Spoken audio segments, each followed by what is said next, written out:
The Muslim holy month of Ramadan is upon us again, and people across the world are fasting as well as spending much of their time contemplating and praying. Of course, the length of time a person fasts for varies depending on where in the world they live, as day length is governed by the time of year and distance one is from the equator. Before one goes on to embark on this important religious obligation, one has to first consider his or her ability to do so health-wise. Bono East Regional Director of Health Services, Dr. Fred Admakwaten, admonishes Muslims to first know their medical conditions before embarking on the dawn to dusk fast of Ramadan. We all know the religious or spiritual benefits of fasting. I mean, for some of us, because of our beliefs, it's one of the cardinal things that we do as a form of worship or whatever.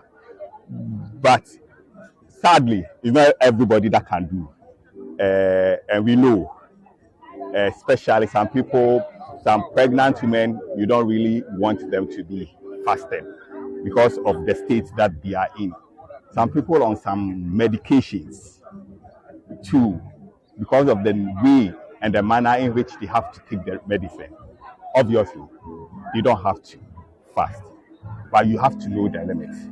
I'll not be able to prescribe who and what, because if based on your condition, then there is a need for you to look for or seek a medical advice. Notwithstanding, there are a lot of benefits in terms of fasting.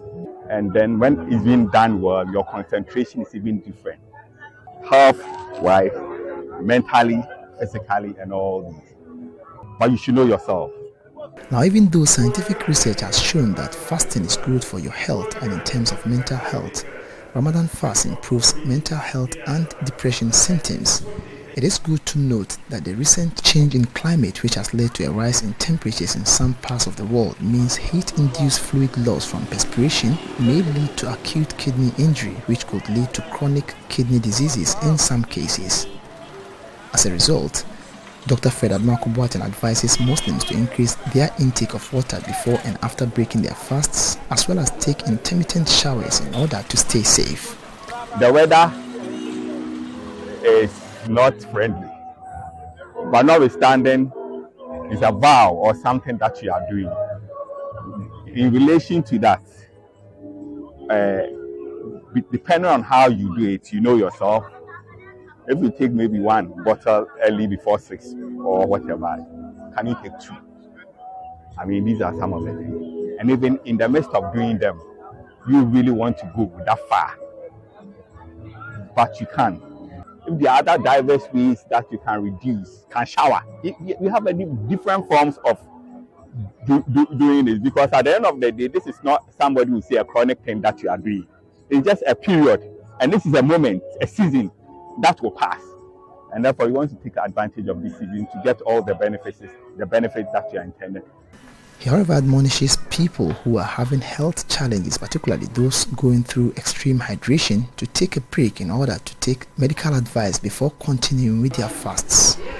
It's very important, so crucial that is the baseline for which you have to know yourself. If you are diabetic, hypertensive, you have to take particular drugs at some times, and then you don't, or you have to seek medical advice to do that. Reporting for Joy News, Anas Sabit, Teacherman.